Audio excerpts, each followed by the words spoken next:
शिव महापुराण, शिव महापुराण, शिव महापुराण। शिव की शिव शक्ति की भक्त और भक्ति की ये कथा महान।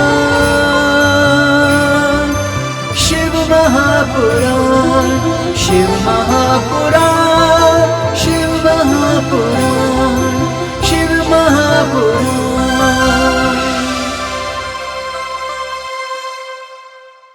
जय जय शिव शंभो, जय शिव शंभो, जय जय शिव शंभो, जय जय शिव शंभो, जय जय शिव शंभो, जय जय शिव शंभो। ओम नमः शिवाय, ओम नमः शिवाय, हर हर भोले नमः शिवाय। ओम नमः शिवाय, ओम नमः शिवाय, हर हर भोले नमः शिवाय। ओम नमः शिवाय, ओम नमः शिवाय, हर हर भोले नमः शिवाय। ओम नमः शिवाय, ओम नमः शिवाय, हर हर भोले नमः शिवाय। भक्तों अपने अंतर्मन में परमात्मा की भक्ति बढ़ाइए। ओम नमः शिवाय, अपने इष्ट देव को याद करते हर हर भोले श्रीमद् नमः शिवाय। शिव महापुराण की कथाओं का आनंद नमः लीजिए। शिवाय, ओम नमः शिवाय।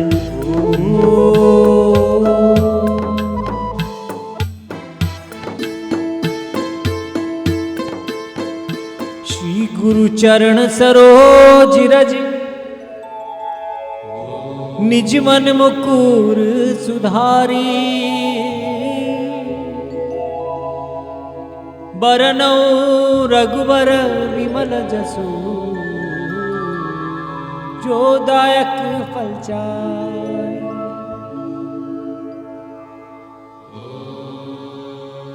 बुद्धिहीन तनु जानिकर,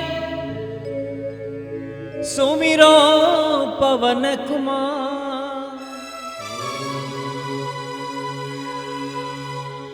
बल बुद्धि विद्या देहु मोहे, हरहु क्लेश विकार।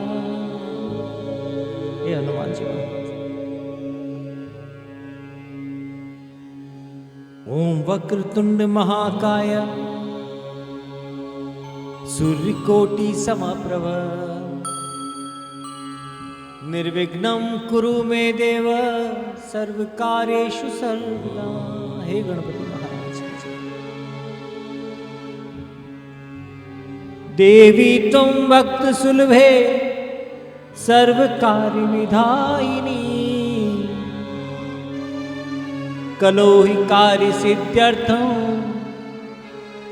उपायं ब्रूहि अद्भुतः। हे मातेश्वरी, सभी कार्य को सिद्ध करने वाली मातेश्वरी, अंतरात्मा से प्रणाम करता हूँ। कर्पूर गौरं करुणावतारं,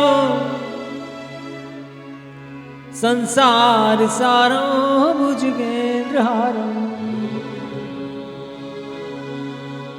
सदा वसन्तं हृदयारविन्दे, भवं भवामि सहितं नमामि। ये बोले बाबा, भवानी माँ के साथ मेरे हृदय में विराजमान होने की कृपा करें। सर्वे अत्र सुखिनः सन्तु, सर्वे सन्तु निरामया, सर्वे भद्राणि पश्यन्तु, माँ कश्चित् दुःखभाग् भवेत्। हे परमात्मा, मेरे हृदय को इतना निर्मल बनाए कि सभी लोगों के सुख की कामना कर सकूं। नमः सर्वहितार्थाय जगत आधार हेतवे साष्टांगो प्रणामस्ते प्रयत्नेन मया कृते। ओम नमः पार्वती पदे हर हर महादेव शंभो।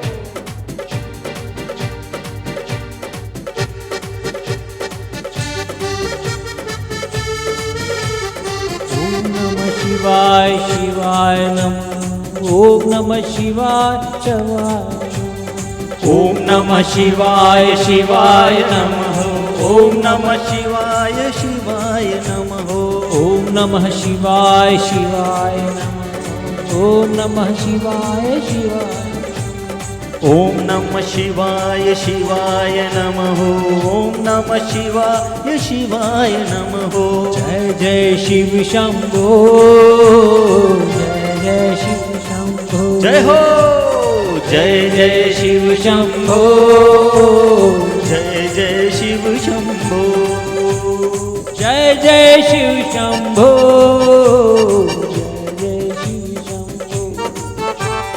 जय जय शिव शंभो। जय जय शिव शंभो।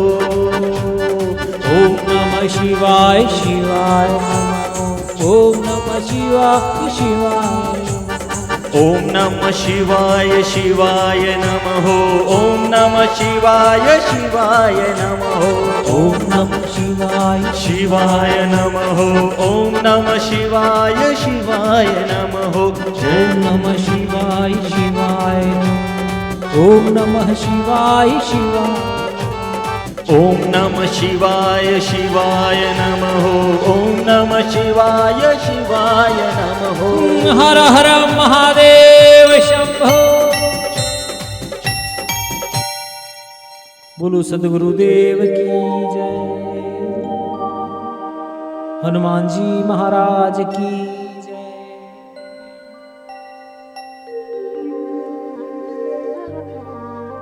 प्यारे भक्तों, आप सभी का स्वागत है उदयपुर न्यूज चैनल की ओर से। शिव महापुराण की कथा 30 दिवसीय श्रावण मास के उपलक्ष्य में करी जा रही है।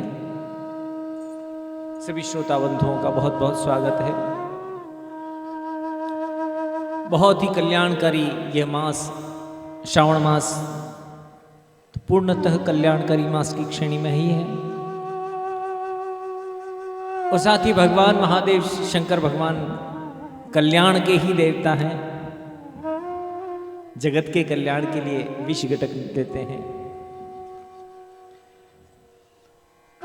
इस संसार में जो अंत में वैराग्य उत्पन्न होता है, इस वैराग्य के प्रतीक भगवान शंकर सदैव कष्ट में भी मुस्कुराते रहे, ऐसे हैं भगवान। दूसरों के दुखों को हरण करने की क्षमता रखने वाले हम जैसे भोले भोले भक्तों के दुख को क्यों दूर नहीं करेंगे। अंतरात्मा से हम उनसे प्रेम करेंगे, माँ सती माता से प्रेम करेंगे। ज्ञानियों को ब्रह्म ज्ञान का उपदेश देते ही रहे। ऐसे मोह को भीतर दबाए हुए, काम को भीतर दबाए हुए परमात्मा ने जीवन जीना सिखाया है गुरु की भांति हम सभी को। ऐसा पावन मास श्रावण मास बहुत प्रिय है भगवान को और ये संदेश लेकर आता है जगत कल्याण के लिए। यहां ये संदेश है कि इस श्रावण मास में रस बरसता है। चारों ओर देखिए आप, वर्षा ऋतु काल में कण कण में रस बरस रहा है। प्रकृति रसमय है और यहां प्रेम, करुणा, भक्ति का रस बरसता चला जाता है। मनुष्य उसका आनंद लेते हैं। और भारतीय दर्शन में प्रकृति को तो परमात्मा से जोड़ा गया है। यहाँ वृक्ष वृक्ष वृक्ष कण कण, बड़े बड़े वृक्ष चाहे हो ना, दुर्वा भी हो, छोटी सी घास भी हो, उसका संबंध परमात्मा से ही है। और वैसे भी जहां मां भगवती को प्रकृति, मूल प्रकृति कहा गया है, उसके ही 3 विभाग हुए। आपने कल की कथा में सुना। यहां प्रकृति और पुरुष का ही तो मेल है। संसार में अर्धनारीश्वर में भी प्रकृति और पुरुष का ही मेल है। हम में भी है। ये मानव सभ्यता ने अपने जीवन में अलग अलग जाति संप्रदायों का विकास करने के बाद अपने मन को संकीर्ण किया, और धीरे धीरे हमने प्रकृति को, शब्द को हमारे संप्रदाय की संस्कृति से जोड़ दिया है। तो मनुष्य इस धरती पर उत्पन्न हुआ है, उसकी भीतरी अंतरात्मा की प्रकृति तो समान है, चाहे पृथ्वी के किसी भी कोने में रहेगा।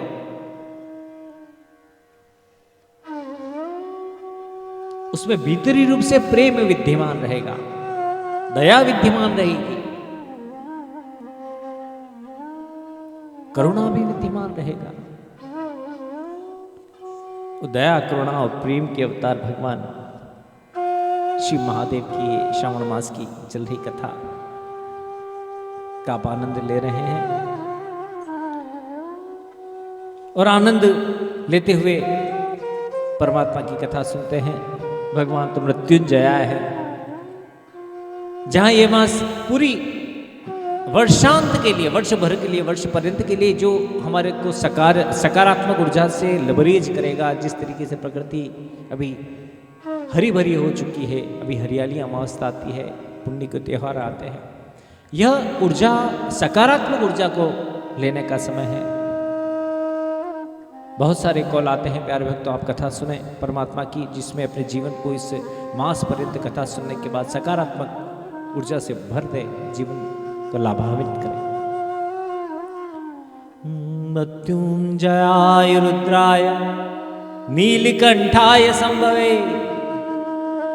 अमृतेशाय सर्वाय महादेवाय तो नमः। मृत्युंजयाय है, महारुद्राय गृहीताय, जन्म मृत्यु जरा व्याधि त्रिपाप दोष नाशी, पीड़िताय कर्म बंधनम ही, हमारे जन्म मृत्यु के दुख को दूर करने वाले और कर्म बंधनों को मुक्ति दिलाने वाले, जो हमने पूर्व जन्म के कर्म से जो संचित कर्म किए हों उससे भी मुक्ति दिलाने वाले परमात्मा की कथा, श्री महापुराण की कथा, द्वितीयायाम रुद्र संहितायाम तृतीय पार्वती खंड प्रारंभ कर रहे हैं। इसमें द्वितीय खंड, सती खंड की कथा कल हमने खत्म करी थी। ये कथा सूत जी महाराज इत्यादि ऋषि मुनियों को सुना रहे हैं। ये प्रश्न उत्तर की शैली में बनी हुई है, जिसमें नारद जी के प्रश्न करने पर ब्रह्मा जी ने उत्तर दिए हैं, और यही कथा भगवान श्री महादेव साक्षात शिवजी ने सनकादिक सुनाई, जो हम आपको सुना रहे हैं। उसमें पूछा गया कि दाक्षायणी सती की मृत्यु के बाद उनका पुनर्जन्म कहाँ हुआ। दाक्षायणी सती देवी त्वक्ताद्यः पितृ पुनर् कथं गिरिजा ब्रह्म बभूव जगदम्बिका। ऋषि लोग पूछ रहे हैं कि जगदम्बिका जो थी वो साक्षात सती माता के रूप में थी, कहाँ गई। ब्रह्मा जी कह रहे थे, उसके माध्यम से सूत जी महाराज कह रहे थे, जगदम्बिका का प्राकट्य तो जगत जगत में प्रकृति स्वरूप है, सिद्धा रूपा प्रकृतिया जगदम्बिका। वो सारे देवता क्यों दुखी हैं? ये प्रकृति और पुरुष का जो संसार बसा है, ये माया का संसार जो बसा है, इसमें असंतुलित होगा तो सभी दुखी रहेंगे। हमारे जीवन में भी ऐसा है, जहां पर भी हमने माया को गले से लगा दिया तो माया तो व्याप्त करती है। माया के भी बहुत सारे गुण हैं, उसमें से जो माया हमने अधिक पकड़ ली, संतुलन खराब हो जाएगा। सारे देवता क्यों दुखी हैं? यहां माया और प्रकृति, पुरुष और प्रकृति अर्थात माया, जगत माया, जगदम्बिका को माया भी कहते हैं ना, माया देवी। यह संतुलन कैसे बिगड़ा? सती माता ने यज्ञ समाधि ले ली, शंकर भगवान दुखी हैं तो देवता दुखी है, मनुष्य दुखी है, प्राणी दुखी है, पशु पक्षी। सारा सृष्टि चक्र बिगड़ने से क्या होगा? हमारे जीवन में सृष्टि चक्र बिगड़ेगा, संतुलन बिगड़ेगा तो कुभावना आएंगी। और यही हो रहा था इस कथाओं में, लीला कथाओं में, कि यहां सृष्टि संतुलन बिगड़ा है, और तारकासुर जैसे असुर विद्रोह कर रहे हैं, प्रकृति नष्ट हो रही है। उसमें भगवान की माया से ही प्रेरित होकर देवता कहने लगे माययां देव विवशः शंकरस्य परात्मना। भगवान शंकर की माया से, क्योंकि माया प्रकृति और संतुलन को बिठाने के लिए पुनर्जीवित कराना है, पुनर्जन्म कराना है माँ मैया सती मैया का, तभी तो प्रकृतिस्थ पृथ्वी जीवित रह सकती है। और इसीलिए पितरों के पास, पितर कौन? विष्णु अंश, वैष्णवांशो विकृतः शेरजायमान। विष्णु अंश से सब समाहित है। यहां पर हिमालय पर्वत भी विष्णु अंश से समाहित है, वो पीतर भी। पीतर अर्थात पुरानी भावना है। जो भी मनुष्य सीखेगा इस संसार में, वो प्राचीन अनुभवों से तो सीखेगा। यदि हमसे कोई गलती हुई है, हमारे जीवन में, समाज में कोई गलती हुई है, तो पीछे पुनरावलोकन करने से हमें पता चलेगा कि हमसे गलती कहाँ हुई है, और वहीं से उसका समाधान खोजा जाएगा। और यहाँ पीतरों की कन्या लेकर हिमालय का विवाह हुआ था, मेनका नाम से। और ऐसी मेनका से विवाह हुआ कि रमण करने लगे उस अपने स्थान पर। शास्त्र में बहुत सारे वर्णन लिखे हुए हैं रमण करने के। हिमालय और मेनका तो इतने खुश थे। क्यों खुश थे? अरे ये साक्षी थे। हिमालय पर्वत पर भगवान महादेव जी विराजते थे, बहुत दूर कोने में कैलाश पर्वत पर, और वहां पर ही सती मैया पधारे थे पहले विवाह करने के बाद। अरे हिमालय ने पिता की तरह प्रेम करती थी सती मैया को, और वह उनकी जो पत्नी थी मेनका, वह जाती थी सती मैया को कभी आभास भी नहीं होने दिया था उन्होंने कि तो मायके में है कि ससुराल है। इसीलिए तो मायके की याद नहीं आती थी, और दक्ष प्रजापति के वहां यज्ञ में चली गई थी, मायके की कभी याद ही नहीं। ऐसे हिमालय और मैना के बाद देवता पहुंचे कि तुम सदगृहस्थ हो, सती मैया का पुनः प्राकट्य कराना है। हमने देखा है कि तुमने उनको बहुत प्रेम किया है और तुम भी दुखी हो।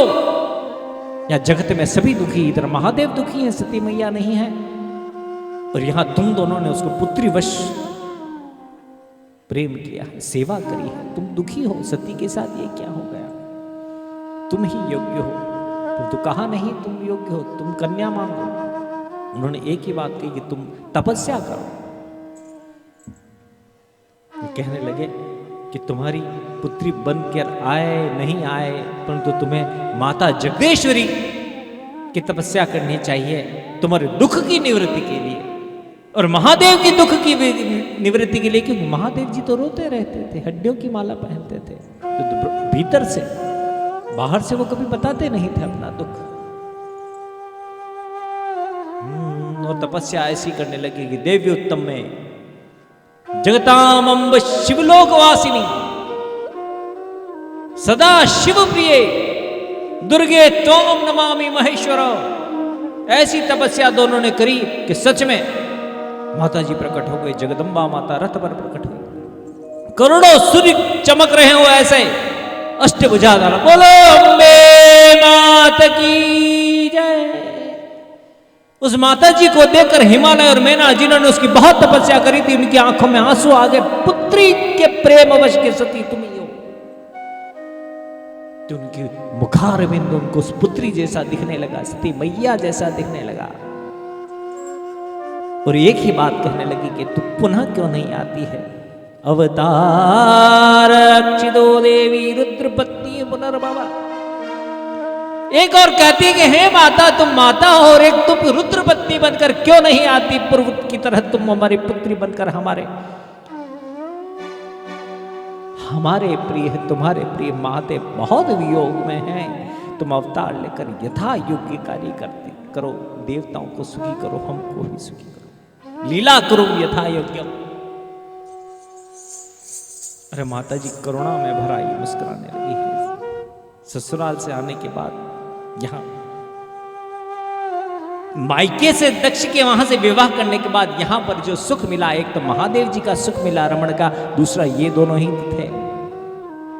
आंखों में आंसू करके माता जी की आंखों में आंसू कहने लगा, सेवायाम चक्रतुस्तात जननी। तुम दोनों ने सच में करा है, और अवतार करिष्यामि चीतो पूर्व न संशय, इसमें कुछ संशय की बात नहीं।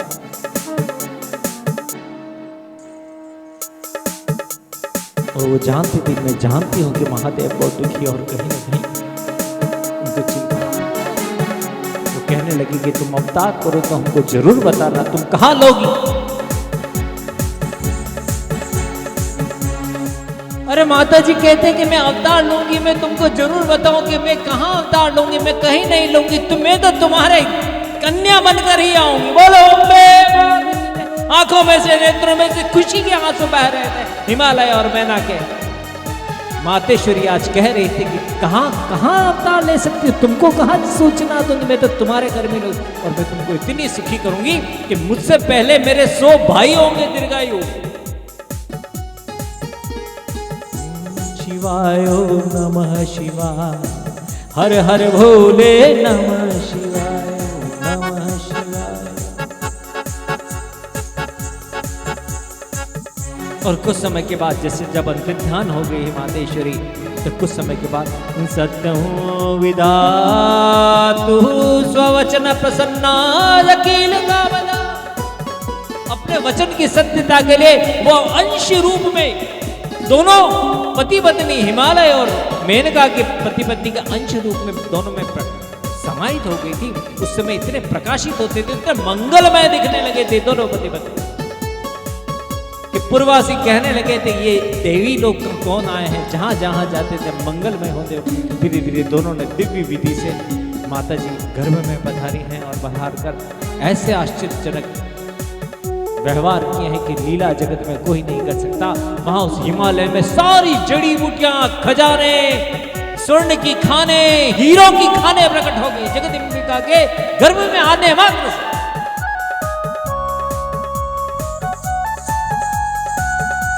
संसार के जितने भी प्राणी लुप्त प्राय थे, जो भी कष्ट में थे, जो प्रकृति प्रदत्त संतुलन की वजह से निष्प्राप्त हो गए थे, जो वनस्पतियां लुप्त प्राय हो गई थी, जो महापुरुषों की दिव्य ज्योतियां, जो दूनियां बुझ सी गई थी, धीरे धीरे उनमें चेतना आने लगी थी और धीरे धीरे ऐसी ऐसी लक्षण उत्पन्न होने लगे थे कि प्रकृति पुनः जीवित हो रही है। माता जी अम्बे का हमेशा के लिए बधा रही है। अब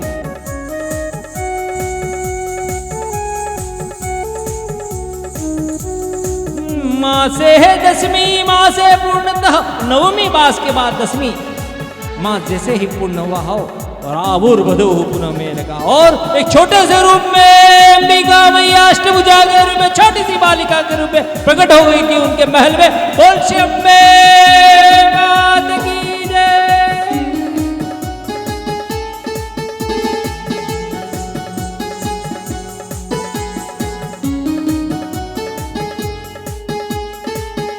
अरे मातेश्वरी को हाथ जोड़कर कहने लगी, हे मातेश्वरी, ये छोटा सा रूप तो चतुर्भुजधारी है, छोटा सा रूप, कृपा करो महेश्वरी मम ध्यान स्थिता भव। हे महेश्वरी, हम जानते हैं कि तुम ही पधारे हो इस रूप में, तो तुम हमारे ध्यान में स्थित हो जाओ। ये तो ध्यान का विषय है। एतद रूपेण प्रत्यक्ष रूप देहि सुतासतन। और तुम तो प्रत्यक्ष एक छोटी सी बालिका बनकर हमारे जीवन में क्यों नहीं आते? तुरंत प्रार्थना करिए। छोटी सी बालिका बनकर रुदन करने लगी, गाने बजने लगे, आकाश में से पुष्प वर्षा होने लगी थी उस समय। ऐसी मातेश्वरी प्रकट हुई तो धीरे धीरे चंद्रमा की कला की तरह, पूर्णमासी की कला की तरह बढ़ती है चंद्रमा, वैसे बढ़ती।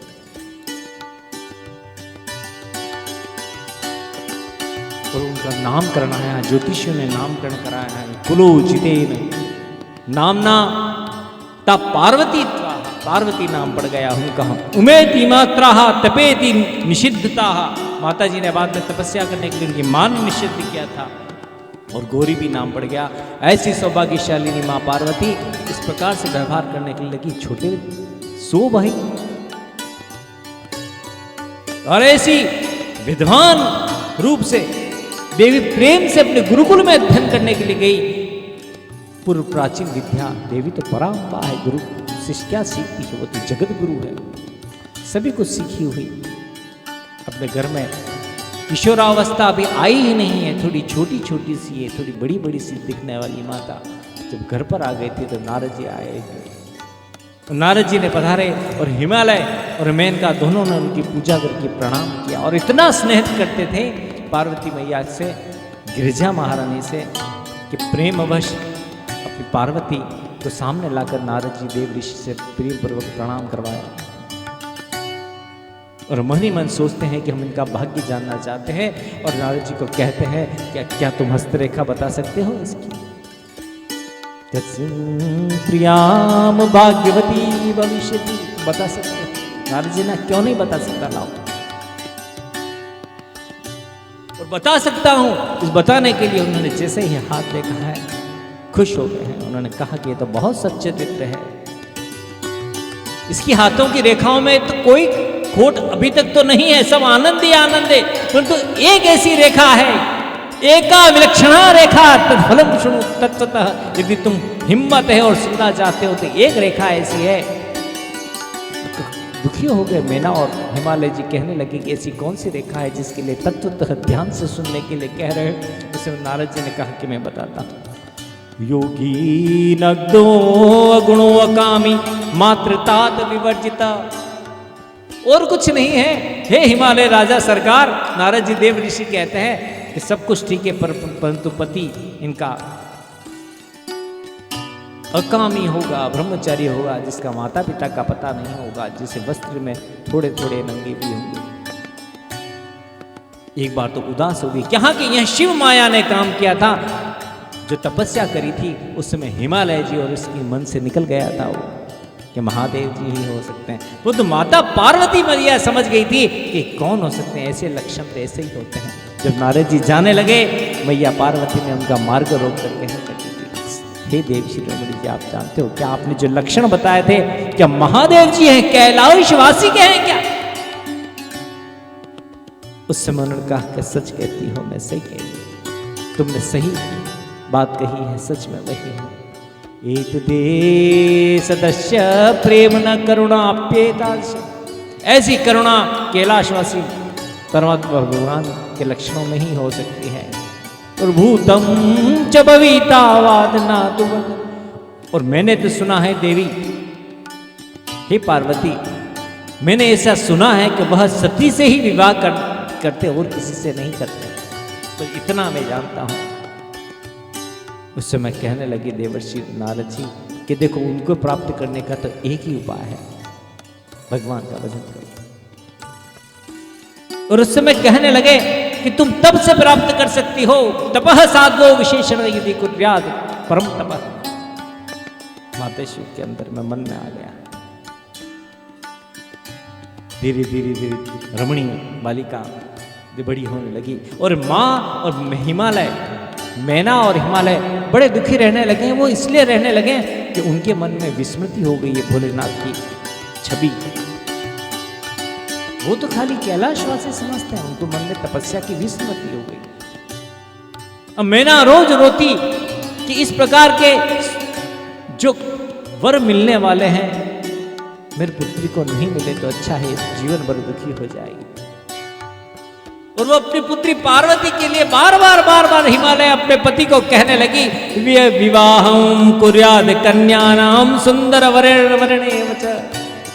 अरे कि कोई भी सुंदर सुंदर कोई बालक दिखते हों, कोई राजकुमार दिखते हों, तो मेरी पुत्री का विवाह कराओ, अकाम ही ये दुखी हो जाएगी।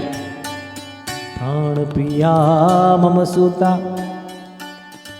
सुश्रिता स्वाधया, ये मुझ पुत्री बहुत प्राणों से प्रिय है। 100 भाइयों में एक बेटी हुई है, वो कितनी प्रिय है। इसका तो किसी कुमार से विवाह कर दो, अन्यथा मुझे बहुत दुख होगा। जब माता रानी पार्वती को पता चला कि मेरी माता बहुत दुखी है, तो उन्होंने विचार करके इस स्वप्न की बात बताई बुद्धिमता माता मैया को। बुद्धिमता मैया को कहने लगी, हे मैया कि तुम क्यों चिंता करती हो मेरे स्वप्न की बात?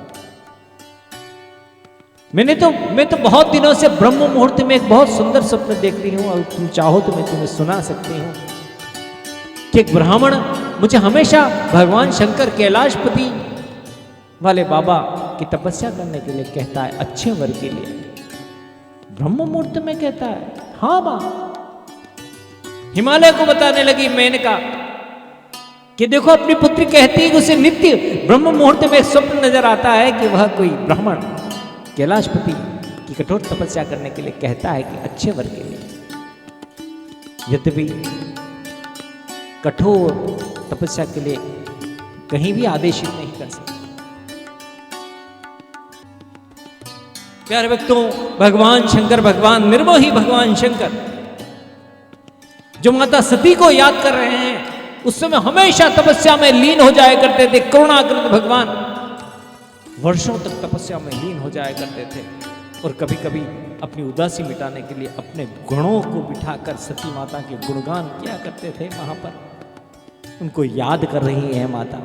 और कभी जब तपस्या में चले, और ऐसा ही हुआ, एक बार तपस्या में लीन होकर बैठे थे, गण नीचे बैठे हुए थे, इतने में देखते हैं कि तपस्या के श्रम से भगवान भोले बाबा के पसीने से टपकने लगे और पसीने से एक बालक प्रकट हो गया। पपात धरणो तत्र बबुआ शिशु, एक बालक प्रकट हुआ, गण इकट्ठे हो गए, ये बालक है प्रभु, आप जाके आपके पसीने से एक बालक रो रहा है, सुंदर सुंदर बालक।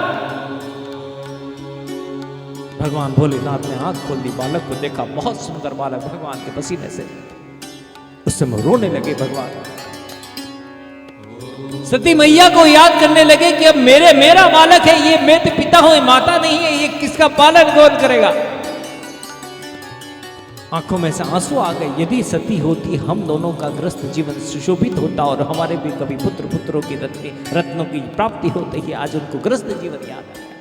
और ऐसे ही ग्रस्त जीवन याद आते आते उनकी आंखों में से फूट होना। उसी समय पृथ्वी देवी, भूदेवी स्त्री रूप धारण कर आई है और छाती से लगा लिया बालक को, उस स्तन पान कराने लगे, दुग्ध पान कराने लगे। स्तनः पान हस्त पीता दुग्धा तो परिवह। उस समय बहुत आशीर्वाद दिया भगवान भोलेनाथ ने कहा कि अंतर्यामी, उस चरित्र को देखकर, सुंदर लीला को देखकर कि सृष्टि के कर्ता तो अंतर्यामी, परंतु उन्होंने कहा, हे पृथ्वी तुम धन्य हो, ये पितृ मेरा तुम पालन करोगे। प्यारे भक्तों, भगवान इतने दुखी हो गए थे, भगवान ने विचार कर लिया था कि अब मुझे यहां नहीं रहना चाहिए।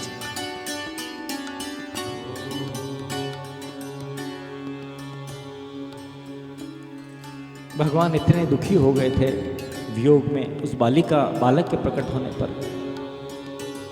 अब मैं और कठोर तपस्या करूंगा, यहां कैलाश पर्वत पर नहीं, मैं हिमालय जाकर तपस्या करता हूं।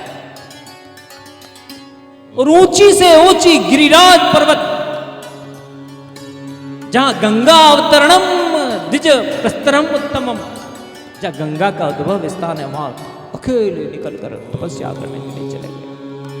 माता की इतनी दुखी हो गई, माता को इतनी याद आती थी, उनको इस बालक के बाद और याद है। और यही स्थान हिमालय पर्वत, हिमालय जी मेनका का स्थान था। हिमालय राजा, हिमालय पर्वतों के राजा, इन्होंने देखा कि मेरे ऊपर शिखर पर भोले बाबा पधारे हैं। दौड़कर आगवानी करने के लिए वहां गया, पर वहां जाके नतमस्तक हो गया वो। हे प्रभु कैलाशवासी, मैंने सुना है कि आप यहाँ पधारे हो, मेरी सेवा को ग्रहण करिए। उसे मैंने आंख खोलकर भोले बाबा कांत में जब उनको देखा है हिमालय पर्वत को, तो उसको आंख खोलकर कहते हैं, देखो मैं यहाँ तपस्या करना चाहता, मैं किसी को नहीं चाहता यहाँ, तुम ऐसी व्यवस्था करो कि यथान कोनपि निकटम समाया तो तथा करो। ऐसी व्यवस्था, शुभ व्यवस्था होनी चाहिए कि मेरे निकट कोई नहीं आ सके। उसमें भोले बाबा ने आत्मनिवेदन करके हिमालय ने कहा कि मैं तो आ सकता हूं प्रभु, उनका अति आवश्यकता हो कि तुम्हें स्मरण करूंगा तुम्हारा, तुम आना, परंतु तुम ना आओ। हिमालय सरकार हिमालय से नीचे उतरे, चोटी से अपने सारे परिजनों और सारे मंत्रियों को कहा कि भोले बाबा ऊपर बधारे हैं कैलाश, और वो बहुत सारी तपस्या करना चाहते हैं और कोई नहीं जाए। वो तो मन नहीं मानता था। उनकी सुविधा का ध्यान रखने के लिए हिमालय रोज चढ़ते।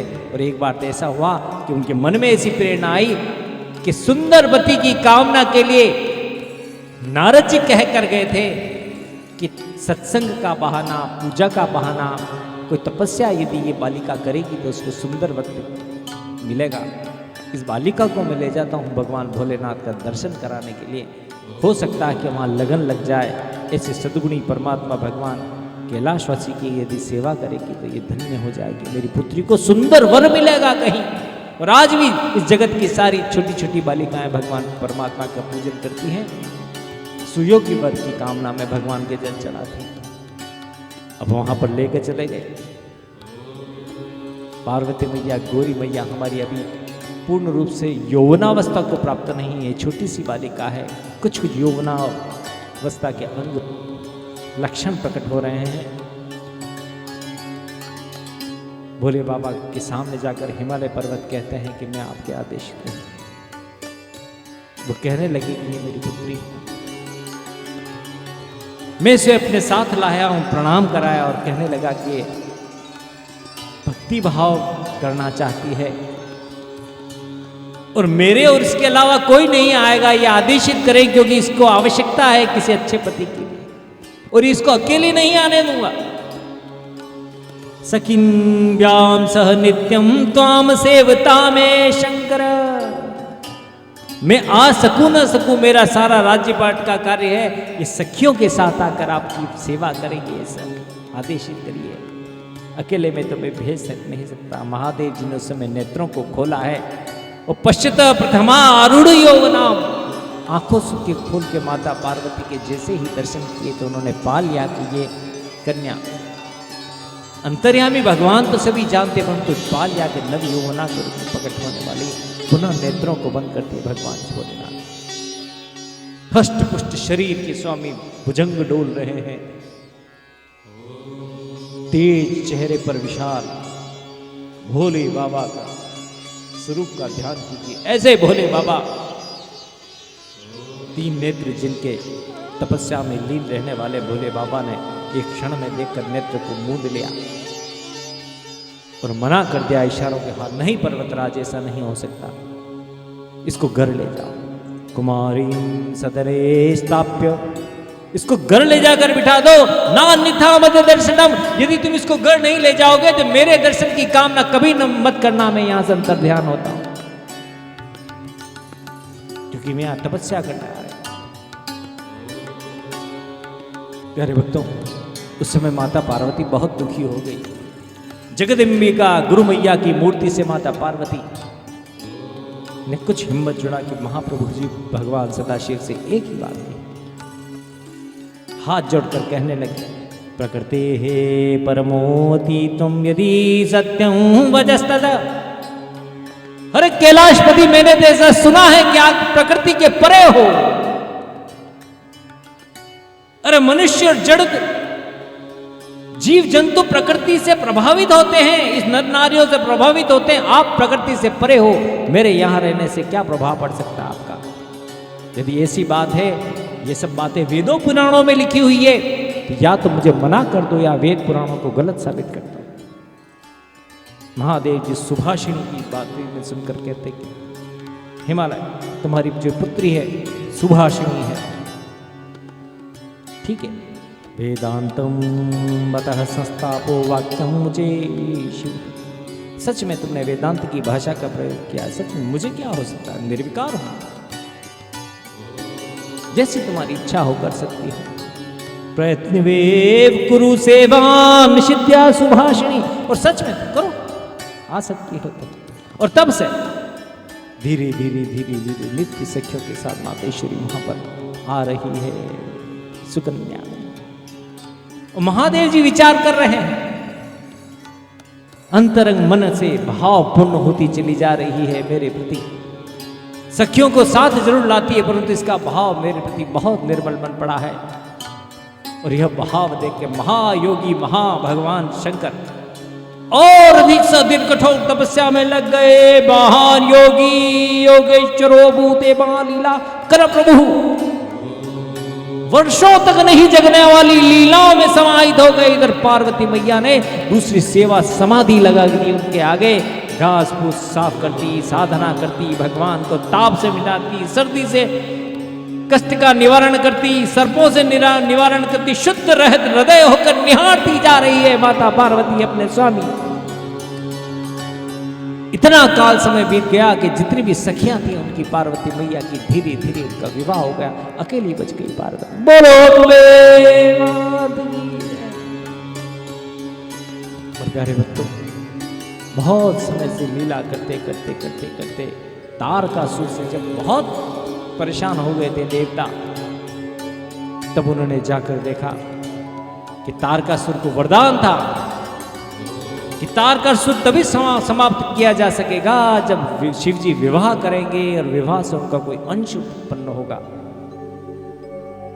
तारकासुर को मारने के लिए, जगत के हित के लिए देवता लोग जब जाकर देखते हैं तो देखते हैं कि भगवान महादेव विराजे हुए हैं शांत भाव से, लटाएं चढ़ रही हैं, पत्ते बिखर रहे हैं और सेवा समाधि लगाकर माता पार्वती को देवताओं ने देखा कि पुत्री के स्नेह के वश में आकर बार बार आकर उनके पिता उस ऊंची चोटी पर आते हैं। माता आती है और कहती है कि हे पुत्री चल। माता नहीं जाती, पार्वती सेवा समाधि लगा दी है वहां। उस योग को देवताओं ने देखा कि माता पार्वती अंतरात्मा भगवती ही है, इनका विवाह तभी हो सकता है तब जब भगवान आंखें खोलेंगे और काम दृष्टि से देखेंगे, तभी विवाह हो सकता है।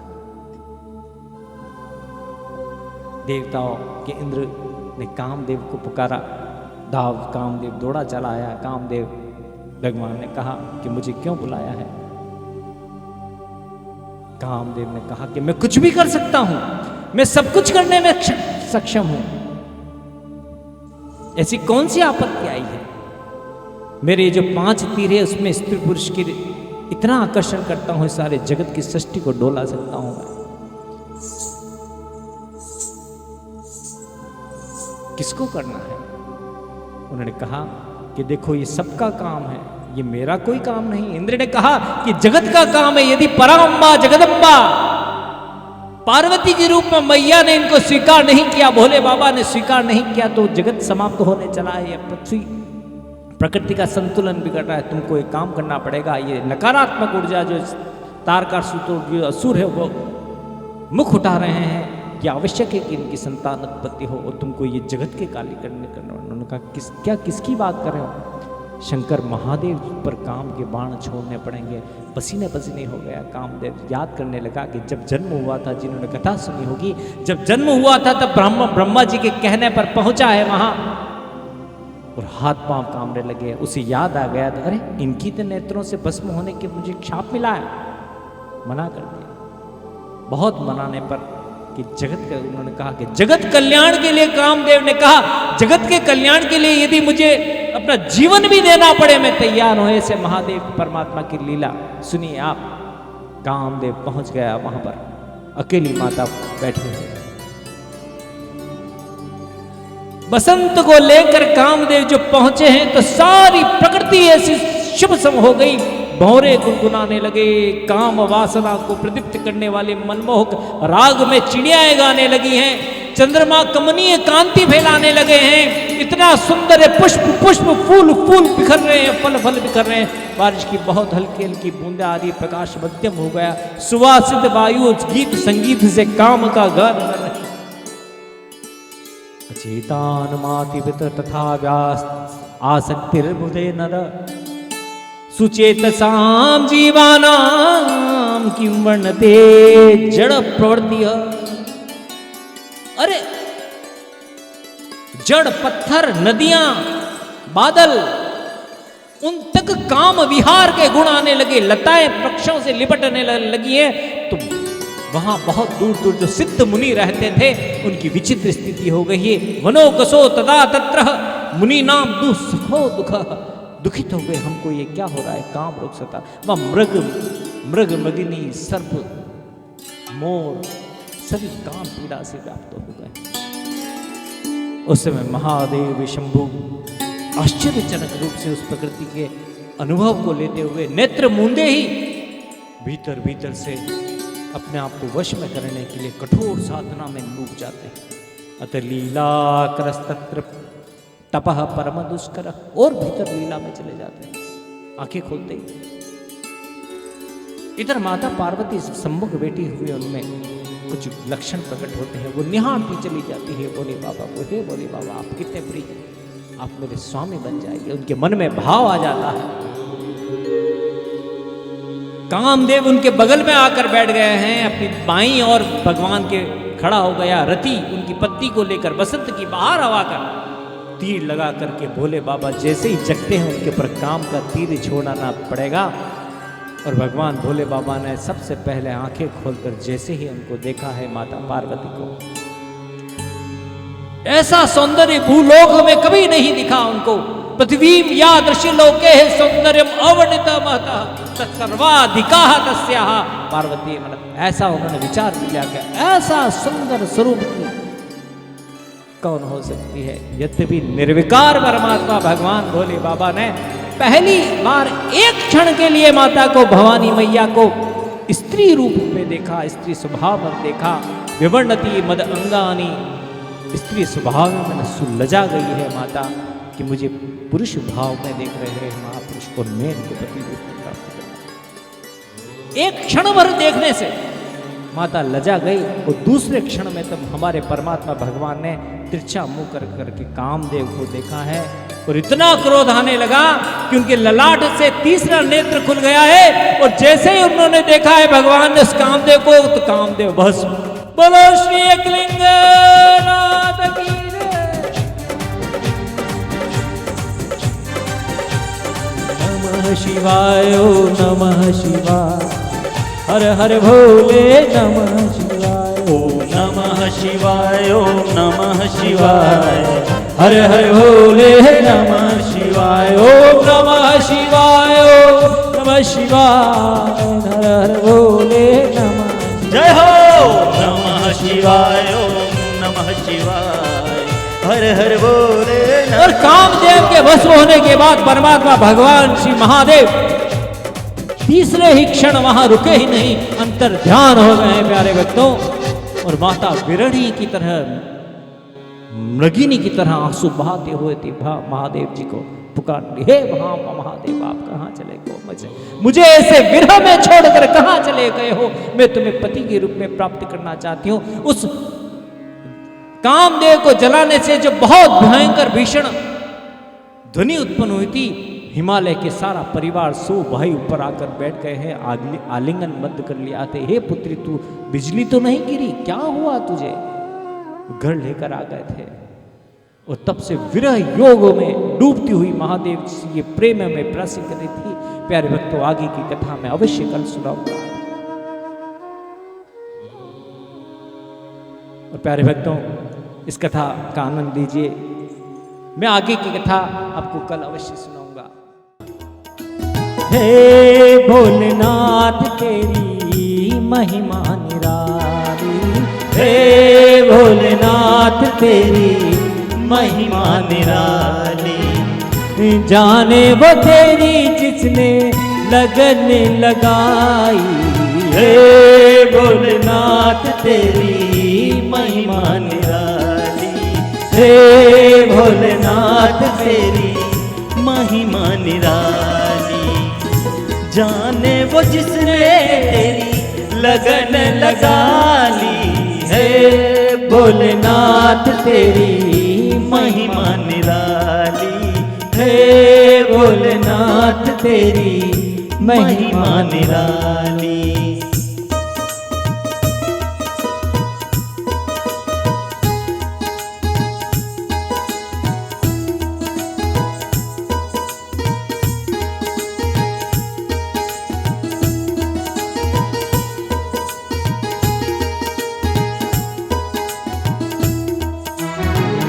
तेरी शरण में जो भी आया, उसको तेरी करुणा की जाए।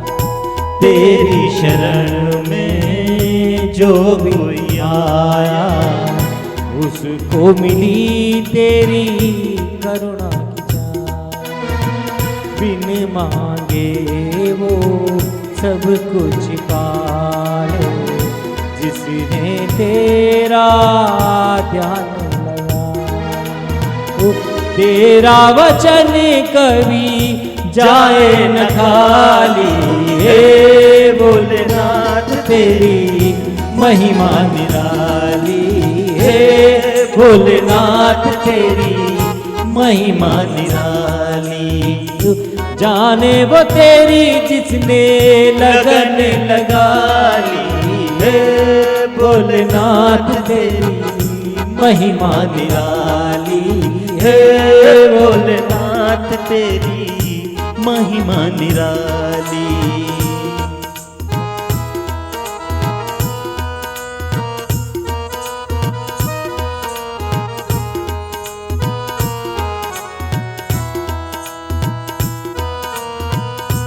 संकट मोचने जग का दाता, तू है सभी का भाग्य विधाता।